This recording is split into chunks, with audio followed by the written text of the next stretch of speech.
The advice and opinions expressed by the host of Autism Live and her guests are meant solely as suggestion and should not be in any way construed as child-specific advice. The Center for Autism and Related Disorders advises working with a board-certified behavior analyst who has experience with autism before starting any intensive behavioral intervention. Any choices you make in determining your child's treatment are completely at your own discretion.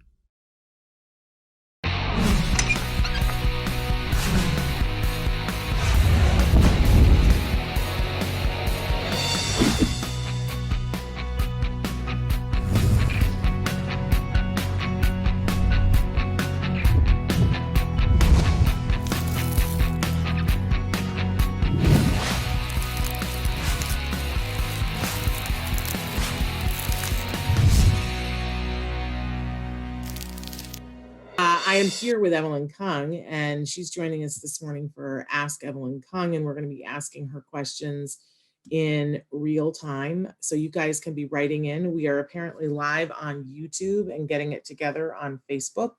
So, the internet is it's the wild, wild west right now. And some days the magic works and some days the magic doesn't work. So Evelyn, while we're waiting for everybody to join us, let's take just a couple of seconds and tell the folks in YouTube what your role at CARD is. I have many roles at CARD. I've been at CARD for almost 30 years. So I like to tell people that I've kind of done a little bit of everything around. My main role right now is clinical systems. I was a clinical director for the last 12 years, I guess. And now I am actually trying to work with all the different types of systems at CARD that get together. And it can be everything from the system of setting up a clinic to skills, which is our curriculum, to, just all the other fun things that just the clinical world touches when we want something being built or developed. So it's been pretty crazy. I gotta say, there's not an actual title for it, but I look at you as being sort of, I don't know, was it the Flintstones that called it the Grand Poobah?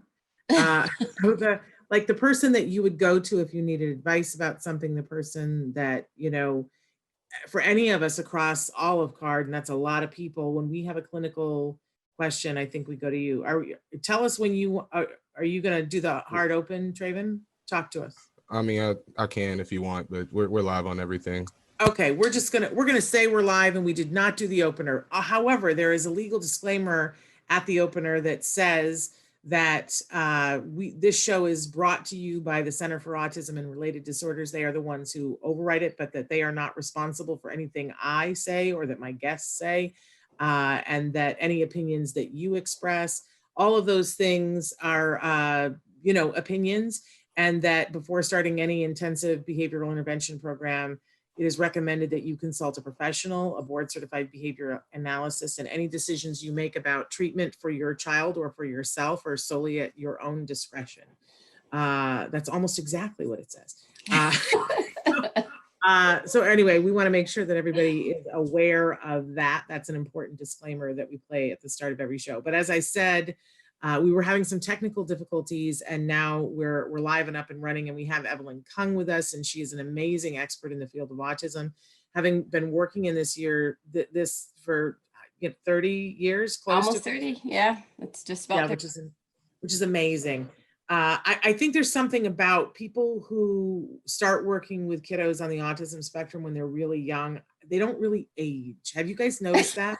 That when I tell people, oh, this person has been working in the field for, 25 years and they look like they're 17, I think there's some, the magic elixir of youth is somewhere in working with kids. So in any case, Evelyn is going to be answering your questions in real time. You guys have many opportunities to write in. And now that we are live on everything, let me just take a moment to say that we are live on YouTube, live on Facebook, Periscope, Twitter, and also on our homepage, autism-live.com. You can write in on any of those formats, although I will tell you that the most efficient during a live show are writing in on YouTube and on Facebook. And Traven gets those and he posts them here in the chat for me so that we can read them. It takes a couple of minutes. please be patient, but write in early with your questions. We're really looking for some questions this morning because, and I have a slight disclaimer, an apology, because we asked you guys for questions earlier in the week for all of the experts that we were having on, Bonnie Yates, for Temple Grandin, and for Evelyn Kung. And you guys wrote in a lot of questions. And because it was my birthday yesterday, a lot of people wrote in birthday messages, and my Facebook page has imploded and I can't find anything in it. So I don't have my hands on all of your questions right now today, but we're going to find them. We are going to find them and we will get to them. But I apologize that you may have written in a question that I don't have in my hands right now. Just keeping it honest and real. And I apologize to you for that. But we do have some questions and we're looking for you guys to write in more questions. You can start doing that right now. I do want to say too, that those are the places that we are live that I just listed off, but we also, after the show is over being live, it podcasts to all of those places and more. We are on iTunes. It's a free download. You have your choice. You can download just the audio or you could download the audio with sound. We would love some reviews on iTunes.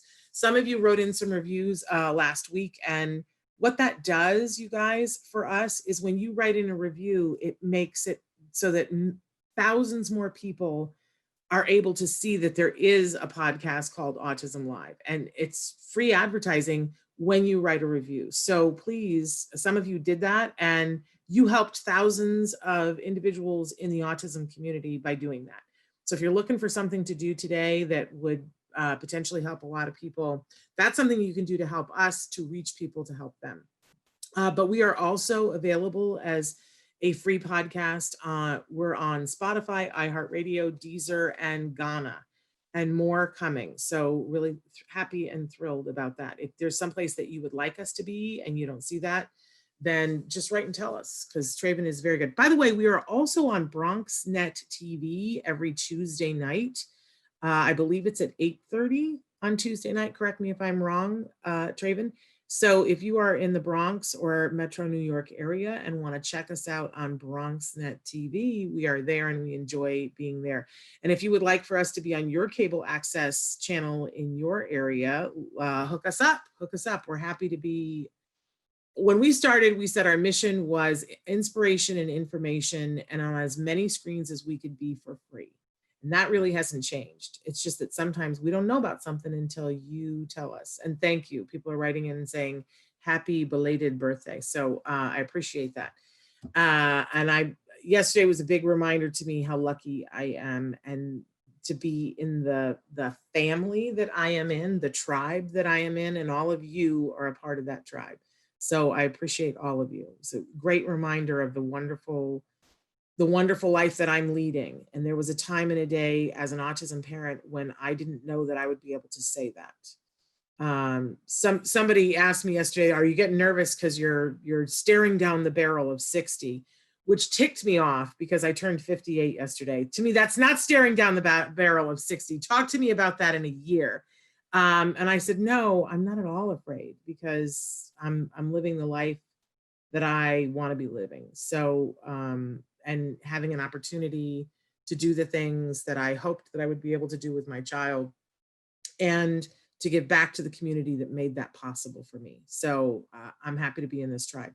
So Evelyn is here. And for those of you who are on YouTube, you heard about how many years she's been working for CARD and as an expert and the many different roles that she has held at CARD. But she's here today to give you guys some information.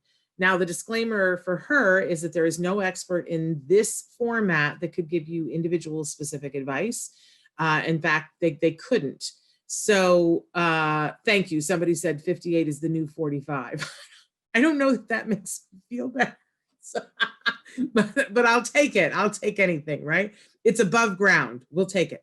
But in any case, Evelyn is here. She wants to give you information. Please write as much information in that is relevant, including diagnosis and age. And I always like it when you guys tell us where you are in the world, because the resources are different in different places. And we're going to start with a question which deals with exactly that, because resources are different and change.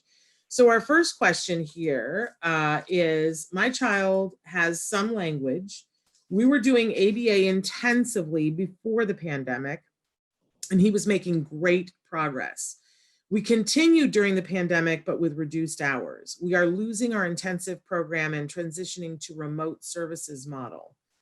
I want to be teaching my child to use a device to communicate because I am desperate to know what he is thinking and what he wants. I'm getting a conflicting message about if I should be attempting to use an AAC device or double down on vocal speech. He is 4 and he is very focused on letters and science and space. What do you think there, Evelyn? I love it.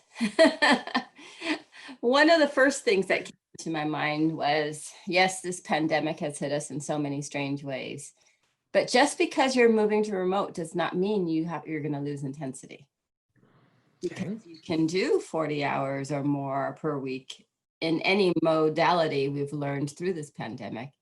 Families that were getting that 40 hours a week intensive, just in person, it's a little different because you might have to be, somebody might need to be near your child if they're getting it all remotely through telehealth, but you can still keep going. You know, your BCBA who's handling your program should be giving you lessons and should be training people who are, you know, local to you, who can be there in person and can really provide that one-to-one with just some guidance.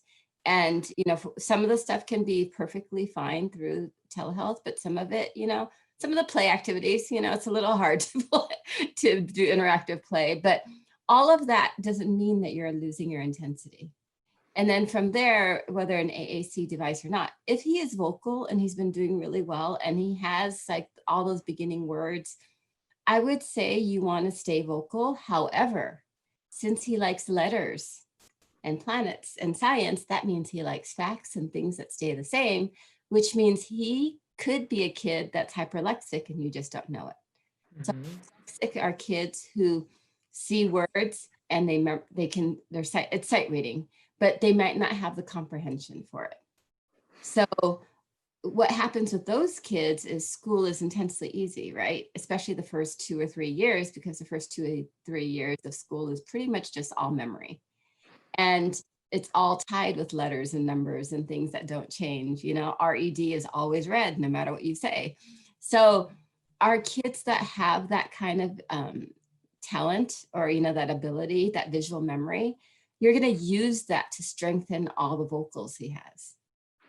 So you can teach him words and how to say it, and he has a concrete vision of what that word means. And then you still teach him the receptive understanding of the word, so he has comprehension. So work with your BCBA, test out some sight reading words from some of the books that you know, and you never know. The first time we saw this skill, it was with a 2-year-old, and as a kid who finished here, and mom was freaking out because she basically turned down Sesame Street to answer the phone. And her child, actually, who had never talked, was sitting on the screen reading all the words as they came up. And she was like calling us hysterical. You know, she had just started therapy not too long ago, and she never even knew. But it's just that the words the actual text provided him a prompt, that he had this really great memory and he could read or decode everything. He didn't mean that hyperlexia doesn't mean that you know what it means. The comprehension may not be there. So you can walk down, these kids are always funny because you'll walk down the street and they'll be saying, no parking, 7 to 9 p.m. They don't know what it means, but they can decode the words. And so what you want to make sure, if you have a child with hyperlexia, is that you actually give them that meaning also. And giving them that meaning through ABA is a very quick way of working at it. And what's going to happen is you will see, because he loves letters so much, that his spoken language will probably increase more quickly because it has that textual support. And then school is not going to be an issue. Now, that said, kids who like letters, numbers, and facts are typically very inflexible. So that is something I always tell families. It's a great skill to have. He's smart. School will be easy at the beginning, definitely. And school actually will probably be very interesting for him for the long run, because letters are always there, right? You're always reading and writing. But what you have to work on then is the flexibility, because the reason they love those letters so much is those letters never change. You know, Yeah. spell a word, it just does not change. It's always the one way in that language. And then once they learn other languages, they start to figure out other things. But use that letter reading ability and use that to support all the vocal language, and you're going to see you'll see vocal language explode. That's usually what happens. Okay. We've gotten a couple of questions about potty training. I'm going to start with this one and then move to another one that just came in. But potty training regression after suspected trauma. How do we know when to push? He was fully potty trained, and now we've had to go back to pull-ups. There was no other way. He is 7. Yeah. There, in many ways, it's hard for me to answer this because we don't know the level of understanding for the child, like how much he's really understanding. And unfortunately, trauma does happen to our kids just as well as to, you know, any typical kid out there. So, you know, a lot of it is with toilet training. I see it in our kids too. It's the one thing that they have full control of. And you can kind of prompt it. You can't, they have full control. And so if anything, I would still go back when we've had different kids come through that have had issues. We make potty training a really fun thing, you know, and filled with all the rewards that they love in every setting for using the potty, you know, in any form. And you have to be very consistent just with everything else. So you understand the trauma that's happened to it. And as long as your doctor has ruled out any kind of biomedical issues that might be associated, make sure that's all ruled out. And you can go about potty training the same way that like we do here, in the sense that, you know, you really reinforce, you could have a potty party again, if you did it that way. And if, I mean, it's kind of funny for the kids, they hate why they're sitting there, but when you bring all their favorite toys and videos into the bathroom, they actually don't have that much of an issue after they realize they have access to all this great stuff. So I would, what do you, hang on one second though. I just want to ask this. What do you think about moving it out of the bathroom with somebody who's age 7? Because I happen to know from a different question that they had written that the bathroom is particularly traumatic right now. So can we take it out of the bathroom with a potty chair, or is 7 too old to do that? You can, but it's just transferring is difficult, you know. But if there is some kind of trauma related to the bathroom, if there was a way to get something that looked like a toilet, you could start outside. I mean, my kids, when I used to travel a lot, and in Australia, they all do potty training out in the yard, in the garden. Interesting. I didn't know It took me some adjustment. Yeah. Okay. In the garden. Yeah, the garden. Everybody, that's how they did toilet training with all the kids. And I had to like readjust a little bit. Yes. I think I'd be washing my carrots off a little more thoroughly than I was before. Okay. So you could do it. It's just knowing that you have to transfer the skill. Okay. And that's if transferring the skill is going to be the issue, then what you could do is also, you know, the toilet, the seats that you put in the seat. Yes. We've had some kids who start with that maybe on a toilet, on a potty chair, and then move that over. And it's big as of a transition. Okay, I like that. 7 is still okay. I mean, it can, a little further won't be, but if he's been toilet trained before and there is actually no like biomedical issue, even though there's been some kind of trauma, we don't know what it is, we've been able to do it. And the key is really making it fun and good and reinforcing. Okay. All right. And then, so another parent has written in and said, any potty training advice for older kids who don't understand the concept of the toilet? Okay. So one of the first things for all kids, whether young or small, but with the older kids, I actually asked this more, I realized, is first thing you want to do is you still want to look at toilet training readiness physically. Are they staying dry through the night? Because if they're not, that is actually a physical mechanism, you know, that is it's a real issue biologically or medically, you know, and that's something to talk to your doctor about like, why isn't this kid dry through the night? Or is it he dry through most of the night and then just at the very end when he wakes up, you know, that the accident happens there. So the toileting readiness is a deal. A lot of our kids on the spectrum have GI issues. And as long as they have GI issues, any kind of toilet training is almost unpredictable because they don't have control of their bowels and their stomach and everything else. So I would actually work on the GI issues first to try to figure out what's going to help it, whether it's a diet or, you know, whatever it may be that is working with a biomedical doctor that works with people on the spectrum and really working out those GI issues to try to figure out to heal your gut, right? If you have leaky gut, it's very hard to control when you're going or not. And what I've realized with a lot of the older kids is a lot of them do have those issues. They're not dry through the night and they have leaky gut. So I would actually go to your doctor first, you know, your primary care physician that really helps you with your child. Try to address those issues and get that regulated so that your child does have some control. Because I have to say, like the kids that have leaky gut, it's really hard to get, they have no control, you know, on their bladder and, you know, their bowels a lot of times. So do those things first. And then after that, it's a behavioral thing, you know, and for the older kids, I always tell parents, you need to look at your history of trying to potty train, because if you've tried and you've given up, you have to actually look at the timeline to see how long you tried before you gave up. Because basically what you're building is their tolerance and how long they have to fight before you give up. Yeah. It's, you know, it's a form of like when we do extinction, which is a behavioral technique where you're basically ignoring the behavior and you're letting, you know, you're not ignoring the child, but you're ignoring the behavior and you're reinforcing the behavior not happening. Or you're reinforcing another skill. So I always look at toilet training and I tell parents, how long did you go when you tried? And sometimes it's 1 day, 2 days. Sometimes they'll be like, oh, we fought with him for 14 days, 2 weeks, and then we gave up. I would say, well, then that's going to be your baseline because he knows he can cry for 14, he can fight with you for 14 days before he even starts thinking about getting with the schedule to be toilet trained.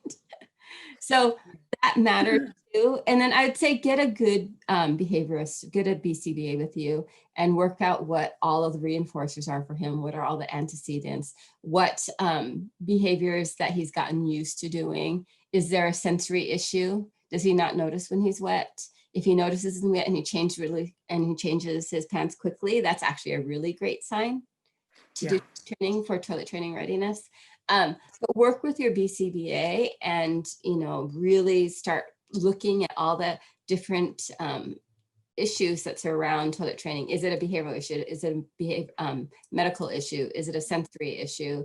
Are there reinforcers that you're willing to remove from his current life so that they're special and you can use them just for toilet training? Because that usually, you know, the more motivating it is, they're initially, for the kids who don't like to be wet and want to change quickly, it's very motivating. That's the motivation to be toilet trained. But if they don't care if they're wet, you have to have some kind of other external motivator or reinforcer for him because they're just not realizing they're wet. And it could be just like that whole physical state where they don't realize they're wet, and that is its own issue. So, you know, there's many things to do, many parts to go through this, but get BCBA and they can help you go through. And I know a lot of times people don't have BCBAs near you, but like if you can get anybody to even do it by telehealth, it's possible to get the direction. They can just spend enough time through an iPad or another device watching your child, interviewing you, figuring out what the history is and figuring out what the reinforcers are, and they can walk you through it and make a plan for you. Okay. So Michelle says hi from Florida. How do you feel about scripting? But I'm not 100% sure that what you mean by scripting is what I think scripting means. So let's see. But they go on to say, my daughter is 17 and I did 1 sentence per day, 5 each week while on lockdown. I'm guessing that it's like a sentence that you taught her, that you scripted it out for her and taught to her is what you mean by scripting. And she goes on to say she uses them now at school, but the speech therapists here don't use this. So when I think of scripting, I think of it as being like echolalia and movie talk, where the child just says something that they've heard and they don't understand what it means. Teaching them a rote phrase that they can say at different times of the day, does that count as scripting? Is it the same thing? No, it's not the same thing. It's more of a method of teaching her to use language, you know? She's 17, so you're not going to go through the basics. Like if your child was 3, we would probably work on the flexibility and changing all these different ways. But at 17, they're teens growing into adults, and they know what they want. And chances are you as a parent know what they want too. So by using this method of teaching a sentence for different situations does work. It's a very quick way. It's just that the speech therapist may be wanting to work on maybe the pragmatics of it. You know, when you change your language according to the social situation, or when you're changing your language so that it's not a memorized phrase. And, or maybe you're teaching the script and your child doesn't need a script, because it's like, how many of you, when you were learning your ABCs, thought LMNOP was one letter? Oh yeah. Oh yeah. Everyone. And it's the same thing. Like when I get little kids, and when I used to do a lot of therapy, the first kids that would come in, if they talked, they all thought 1, 2, 3 was one number. Interesting. Because people say 1, 2, 3, go, or 1, 2, 3, whatever. And so, and it's the same way a lot of parents use the kid's name. So if they don't know sit down, but they know Tommy sit down, and they just think Tommy sit down means sit down. They don't Tommy is a name. So sometimes scripting, when you're teaching it this way, like 1 sentence per activity or 1 sentence per, manned request of what they want. So our kids will chunk language and think that all those words means one thing. And so when you go and you start trying to make some changes. So instead of saying, can I have juice, and teaching them to say, can I have a ball, they'll say, can I have a juice ball? Because they think like it's all one. It's in the linguistic world, it's chunking language when you take one set and you just learn it for something. But for our adults, I have taught older, like 20-something-year-olds, where it is faster to get them access, and it teaches them to communicate. So, and when you meet that communication ability, a lot of problem behaviors go away. And that's a valid way of teaching language. It's just that if you want some flexibility in the language, or if you want her to start learning other types of language as an extension, you will have to go and teach every single sentence for her to communicate, and that would be hard. To get needs met, it's okay. Part of it, and I always have to give the disclaimer, I love speech therapists and I love OTs, right? But I do think that a lot of times we have an expectation when we go to them, because I think sometimes we're thinking that they're all the very best speech person. I know some speech therapists that work on developing conversational language and do it beautifully.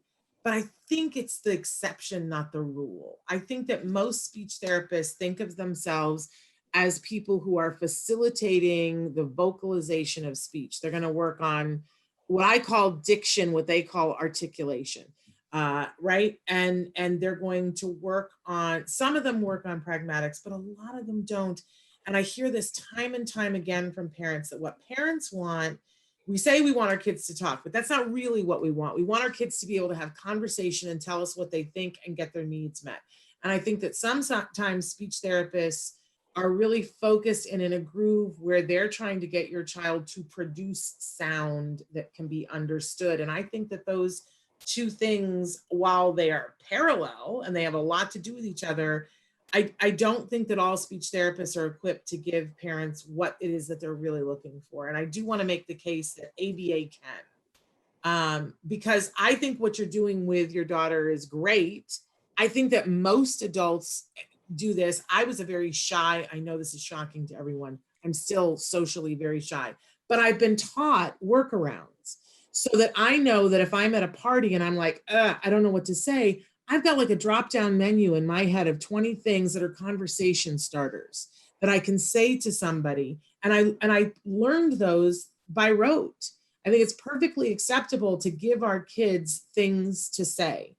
And then, we want to make sure that they understand what those things mean and what the consequences of saying those things are, right? But I think it's great to give them starters, and a phrase to say, like, my son has a very particular order at In-N-Out, and it took us years to get him to be able to say it in the way that they understood, not the way that he languages it, but the way that they understood that this is how he wants his burger. I think it's great to teach them those things. I think that your expectation that the speech teacher is going to teach it sounds like they're not gonna. Some might, but it sounds like this person isn't going to do it. But I think that they're going to work on other things that might be valuable for your daughter, but you should still, I think, don't you, Evelyn, that she could still be working on it in this way at home. Just don't expect the speech teacher to do it. Yeah, and one of the things you can do is, a lot of times, speech people they have a goal, and they don't necessarily share that goal with the parents. They have an idea of what they want these children to do. And even though there's interview and you get to know each other, I realize that the goals of the speech therapist don't always match the goals of the parents. And so it would be good for you to ask them, like, what are the goals that you have for her? And see if you agree with them. And then also see, you're going to be evaluating for your daughter, how useful is it? And then there are some speech therapists still out there who actually, they kind of treat all their patients in the same way, but they don't realize that with autism, there are specific ways that work better than others. And so sometimes there are, the younger speech therapists now are all trained, not all, but a lot of them do get some training about what ASD is. But the older speech therapists, a lot of them I still encounter, still really don't understand what autism is. So when they're trying to teach in a more linguistic way, which how they've taught to somebody with autism, as opposed to the useful way, which is more of what ABA is starting with what language is useful. Sometimes they don't, and when you start with something so abstract, people on the spectrum have a hard time understanding what they're actually trying to get at, because it's a linguistic understanding of what speech is versus more of the ABA, which starts with, no, we need to work on communication and it has to be meaningful first. And then we can talk about, anything that's a little bit more abstract surrounding it. So yeah, you're doing this at home.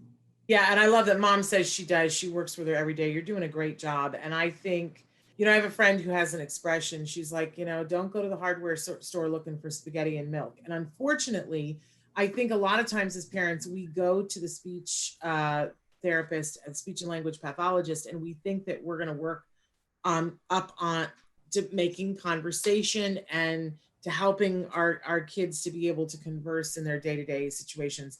Sometimes it is going to the hardware store looking for spaghetti and milk, but that what you're doing is working. You keep doing what you're doing, Mom, because that's wonderful.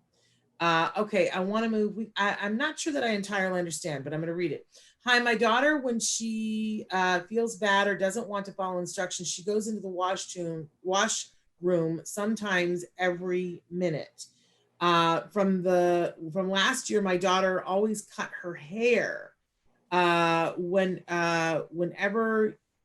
Whenever we grow her hair, most of the time I hide the scissors, but she used the kitchen scissors. So what do I do? I think that those are related, but they are actually two separate things because they were written in two separate parts, Evelyn. So if what do we do for somebody who's feeling nervous and every time they feel nervous, they get up and go to the washroom, and then it can be as much as once a minute. And what do we do? We've had many kids since we've been doing Autism Live that are obsessed with cutting their own hair or cutting other people's hair. And that, if they can't do it themselves, they love to watch videos about it. It is a thing that some of our kids, we have a mom that we love that from the very beginning of Autism Live, we call her Haircut Mom, because, we never want to disclose who anybody is, but when somebody is writing about something, we sometimes will call them a name that we know that won't identify who they are. But so she is known as Haircut Mom because her son was obsessed with cutting hair. So what do we do for those kiddos in both those Okay, instances? so it's a coping mechanism, right? Going to the washroom when you're nervous. And if you really want to target, you need to look at what situations it happens in, because it's probably a lot of different situations. So there's not going to be one way of addressing it. Okay. But let's say like I had a kid who he used to do it during recess. And he would use the first probably 5 minutes of recess to basically psych himself up. And then he'd come out and he'd be like, he'd have all this, like the order of who he was going to go see on the playground, what he was going to play, what he would say to certain people. And it just took some time. And then what we did was we taught him to shorten it. Okay. Because that sounds very effective, that he was using super that effective. time to be very effective. Yeah. Yeah. And the thing is, it was a coping. Initially, though, a lot of kids use it as a form of escape. It's a situation they're trying to escape because they realize I'm going to be here and I don't know what to do, or I don't like what's going on, or there's a noise or whatever it may be. And if I go to the washroom, no one tells me I can't go. It's the one place where if you say you have to go there, no one's going to say really no to you. They better not. It's because it's a legitimate need if the need is actually there, but only that person's going to know if the need is there. So if you feel like it has turned into an escape behavior or an avoidance behavior, then you need to evaluate each of the situations it comes in. So it really is going in and, we talk about the ABCs, the antecedents, the things that happen in behavior, what is actually happening, the behavior as she leaves. And then when she comes back, what's the consequence? So one consequence is she leaves and she just feels better because she's out of a situation that she didn't know what to do in. But you take each of these situations and you have to really look at the situation and decide what skills is she missing? Does she have all the skills that she needs for this situation?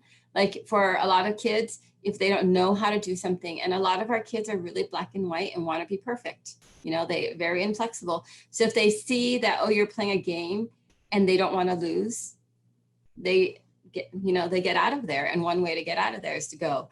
Or if they maybe are seeing a person that they know is going to ask them a lot of questions that they don't want to be asking, they're going to leave. So then you can teach them ways where they can control the conversation and they can ask some questions so that the other people can answer. And it's not just all one way where they're getting everything. It could be there's a situation where it's just loud, some kind of sensory aspect of the environment. And one way they leave is they can just close the door and they just feel a lot better, and it blocks out the noise, the light, with the smell, whatever it is. So you really have to look at each situation and see, like, what is she escaping and does she have the skills for that situation? And a lot of there are kids who do that kind of leaving, who come and go and have that ability. They do, a lot of them have it because in social situations, it's not like where adaptive routines we have. When you brush your teeth, you can brush them one way, the same way, and it doesn't really matter. But in real life social situations, we don't talk about things that stay the same. We talk about things that are different. We talk about things that are odd or, didn't work the right way. And if you talk to a lot of like I remember the first time I had a teenager tell me, I like talking about how the grass is green and the sky is blue because it's always like that. And he just really loved that. But if you went out and you saw a friend and you said, hey, the grass is green, they'd kind of look at you like, yeah, I know that. Like, why are you telling me the grass is green? Now, if you told me the grass is purple, let's go look at it and let's see what that's like. But it was really interesting the first time I had a kid tell me, no, I actually like talking about the things that always stay the same. And then I had to tell him, I said, okay, so that's something that you like, but did you know all these other people, when they want to carry on a conversation, they talk about things that change, are different, new things that are happening in their life, new, just the newness is what you're sharing. And, and it goes into perspective taking because they don't understand the perspective of someone else. But it can be an opening, but a lot of times it's teaching them some skills too, teaching them how to ask questions, teaching for them how to tact, like if they really, to make a comment about a situation where it is along the lines of what they like about something. Or if you look at 7-year-old boys on playgrounds, they don't ask questions. They're constantly just pointing and telling you what they like. Check it out, look at that, blah, blah, blah, so-and-so just fell down. Like, it's a constant stream of just commenting. And a lot of times with us, with our kids, you know, we kind of go to the question answer method action, and little kids don't do that really. So you have to look at how old this child is too, and what, you know, do they have the skills for that setting? If you're not sure, just go out and listen to all the kids that are at that age, you know, in your neighborhood, in your school, and you'll just start thinking about, you know, write down everything that you hear and then go back and listen. And it's like, can my kid do these skills? Can they ask these questions? Can they make comments on what they hear, what the environment shows? And then that might give the child more skills in teaching them that skill to be able to be used in those situations so they don't have to escape. And then as far as the hair cutting thing, and as after I said this out loud, and I was like, yeah, some of our kids are obsessed with cutting hair, and yeah, it's some of our kids. And then of course I need to own up to the fact that in COVID, this is, you know, I almost had to have an intervention because I kept shaving my head and cutting my hair off. And I will say, I'm willing to, I've talked before on the show about the fact that I have, you know, varying, depending on the day, varying degrees of OCD and, you know, previous panic disorder.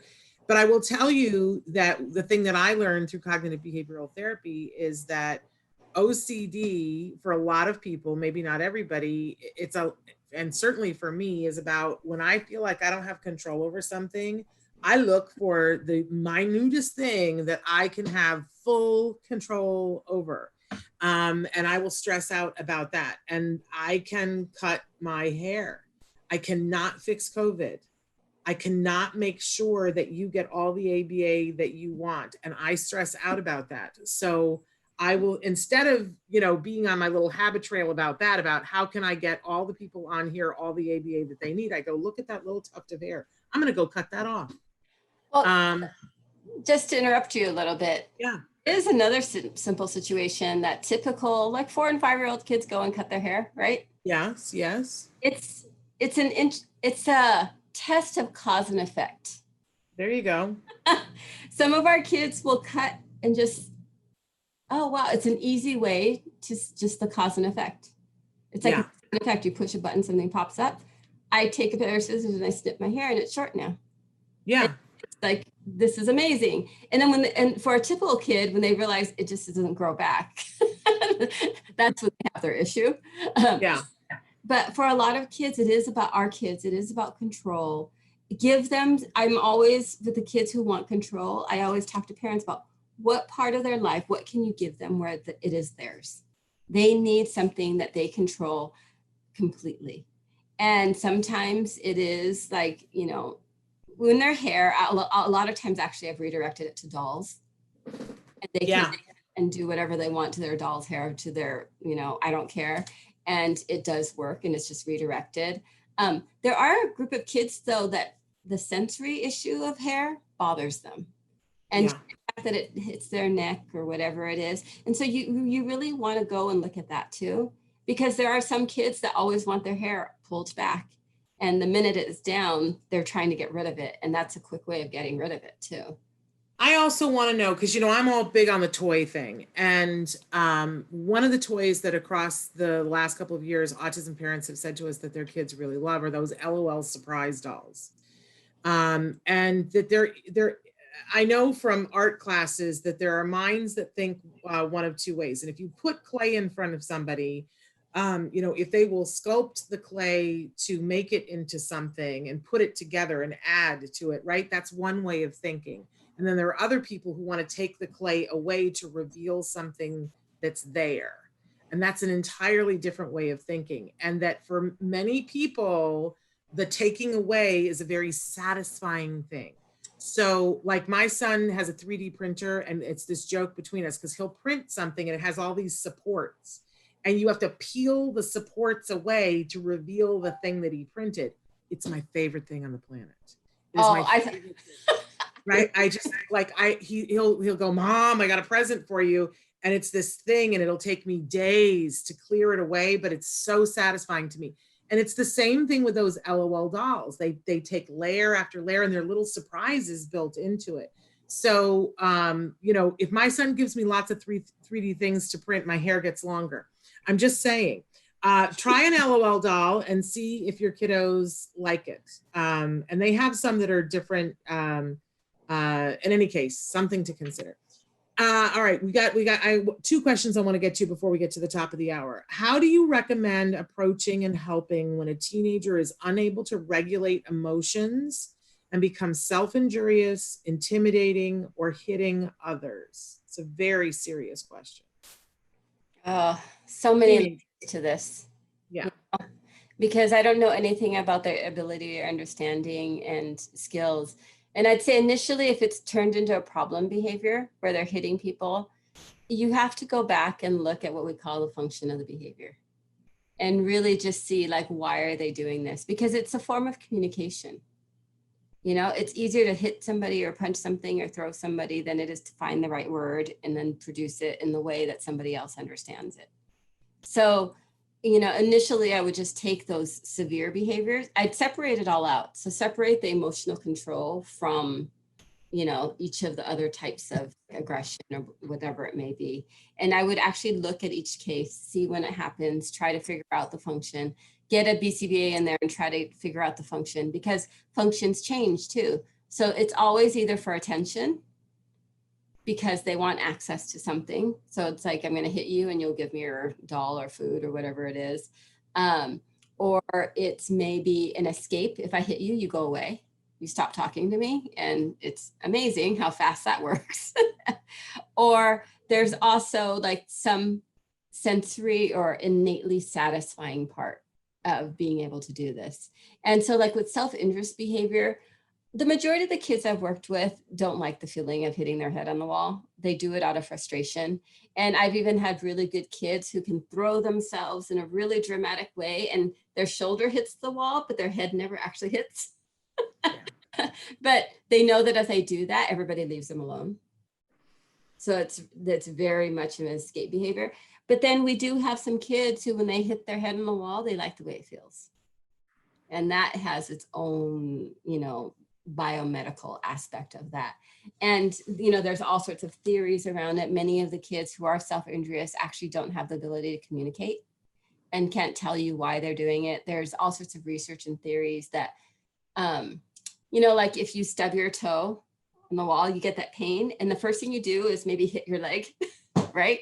And the reason you do that is that reflex is because pain receptors, they get redirected. Mm-hmm. And like you stub your toe, but then you hit your leg, and then the pain receptors aren't all going to your toe. They're coming to wherever you hit your leg. Interesting. It somehow like lightens the pain load. So I know like with kids with autism, with, you know, it's been like 20 years, they were looking at the idea of when kids headbang or like bite themselves, that there's some kind of pain somewhere else going on. And by doing these other behaviors, it redirects the pain a little bit. So we've had all sorts of kids. We've had kids who have had, you know, like stomach issues for years and years, and until they could talk, they couldn't tell you. And one of the reasons they were hitting themselves is the pain was so bad. Mm-hmm. And but it wasn't a pain. It wasn't, you know, head pain, the stomach pain or some other part of their body. So that in itself, I always say, like, you need, you know, go see your physician and just do a full workup and see like if anything's going on. But then if you have the emotional control, when families come in with like a teenager who comes in and they're just like, he just blows up. He's either happy or he's having a meltdown. Like, and the kid is completely vocal. You know, they're yelling and screaming and often swearing, you know, at this time.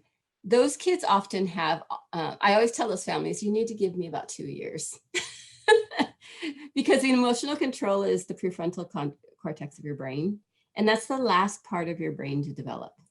It's the same place that planning and inhibition and all of those type of skills, understanding what's important, that's the front part of your brain. And that's the part of your brain that, you know, research will tell you it's the CEO of your brain. So you can have a lot of knowledge in your brain, but if you have no control of the knowledge and when to use it, it doesn't really do you that much good. So this is the last part of the brain to develop now. And there's doctors who say it's till the age of 25 for boys, when I first started, they used to say your brain stopped developing at 5, then it was 7, then it was 10, then it was 13, and now we're at 25. And but emotional control, like the first thing, if I have a kid who comes in, the first thing I'm going to work on is teaching them inhibition. just how to stop. I'm not going to teach them what else to do. And there's two types of stopping. There's non-vocal and there's vocal. If they're yelling out profanity and I need them to just stop, I'm going to teach them to have some control on when to talk or not. So it'll be something like, I'll start with a word if they can read, and I'll say, say this out loud when I point to you. Say this out loud when I ring a bell. Say this out loud when, whatever the thing happens, so that they don't, because a lot of the kids, you show them a word and they immediately say it if they know what it is, or if they hear a song, they want to sing with it, or they hear, you start a phrase and they want to say the end of it. So initially I'll work on just on inhibition, or if there's something they want to touch, I'll work on non-vocal inhibition. You just stop touching. And so I really start at those really beginning places of executive function skills, because if you are having some emotional issue, if you're going to have a meltdown, it's because something didn't go your way. And maybe language, you can't find it fast enough to do something, or, it just comes out. You have to work on those easier skills first, the ability to just stop yourself. And then once you can stop yourself easy enough, then you're going to go on and try to find the words to get what you need or what you want or what's not going right. And then that was the beginning of learning how to argue, right?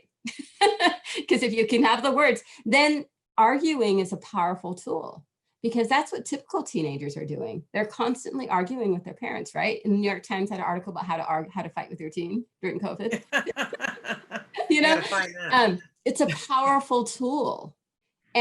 But if language doesn't come naturally and they can't find the words, and just stopping is a hard thing, you start at a lot more basic level, and it takes time. I always tell families, you need to give me time, because I'm going to really start at a level where they're like, what are you doing? I would say, I'm just teaching them how to stop. I want to remind us all that we were all teenagers at one point, and it was hard for all of us. And many of us were not on the spectrum, and none of us were going through COVID. And I just want to remind all of us that we need to make sure. I love that movie, the Disney movie, is it In and Out, where they show all the Inside Out. Inside Out, that's what it is. And what was particularly poignant to me watching it was this idea that for our kiddos, that joy has to move to a backseat position as they move into teenage years. And I guess I never really thought of it that way, but I want to rail against that. I have a teenager right now, and I know that, part of my full-time job as a parent right now, I always think about Dr. Grampuchet saying it has to be fair. And right now, very little is fair. Yes. And I'm constantly trying to find enough things to make his life reinforcing as it is right now. So, I hope that this parent will find some professional support to help them in their endeavors to help this young person. But I think that somewhere along the line, I just want to put it in your back pocket that we got to find the way to what is reinforcing for this individual. Because the teenage years are hard no matter what, and it's just extra now. And you have to give them some control. Yes. And for parents, sometimes it's harder for the parents, right? For the teen to give control. But you have to really work out, like, what is fair for him? What can he control of, where you're not going to have an issue, even if it's not how you would do it your way. If that's the way his room looks right now, it's how his room looks. There you go. We've only got 30 seconds, and we're not going to be able to answer this in 30 seconds, but I got to address it. I have a 3-year-old just diagnosed, and they are saying 20 hours of ABA. That seems like too much with preschool. What are your thoughts? Depends on his skill level. Get somebody to recommend. Intervention shows 40 hours a week. And that 40 hours can be some help with him at preschool also, helping him make use of the preschool time. Do not put him in preschool because everybody else is doing it. That's not a good reason. So if he is going to preschool and just playing on his own by himself and not playing with anybody else, that's not a good function of preschool. So, and that's Evelyn's expert opinion, and I'm going to give you my parent opinion. That if you got a diagnosis at 3, then that means that your child has skill deficits enough for an expert to diagnose it. And I would stay away from preschool right now and fight with everything you have to get a 40-hour ABA program. Worry about preschool next year or the year after. But this at 3, If you have a diagnosis, then any insurance company worth their salt is going to give you a 40-hour program and say that your insurance will cover it. Take advantage of that and don't let anyone get in your way, least of all a school. And I used to be a teacher. I love school, not saying negative against school, but that's not what's been shown to be effective for a 3-year-old on the spectrum. Would they enjoy it? Possibly, but it's, they need the 40 hours. That's what we did. I'm never sorry. But that's my parent advice. But Evelyn is the expert. Evelyn, thank you so much for being with us this morning. We appreciate you more than you could possibly know. We absolutely adore you. We're a couple of minutes over now, but we started late, so I guess it all evens out, but I know you've got things to do. I just want to remind people we're back tomorrow, and we have the fabulous guest, Michael Tolson Robles. He is diagnosed late on the spectrum. He is an artist. He calls himself, and he should call himself, a savant artist. The paintings that he paints are insanely beautiful. And sometimes he's one of those painters that they set up the canvas and they have the audience there, and he takes 4 paintbrushes and he goes like this and he goes like that, and you see this horse running in the rain and you go, what just happened? And he didn't know he could do that until later in life when he got a diagnosis with autism. So he's going to be with us tomorrow talking about some exciting things that he has going on. You're just not going to want to miss it, you guys. So that's tomorrow. Until then, thank you so much for being with us, Evelyn. Until then, give your kiddos a hug from me and one for you too. Bye-bye for now, you guys. Bye-bye. Bye.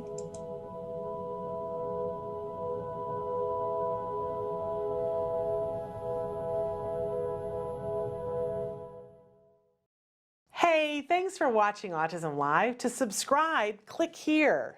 And if you'd like to check out some more of our videos, click here.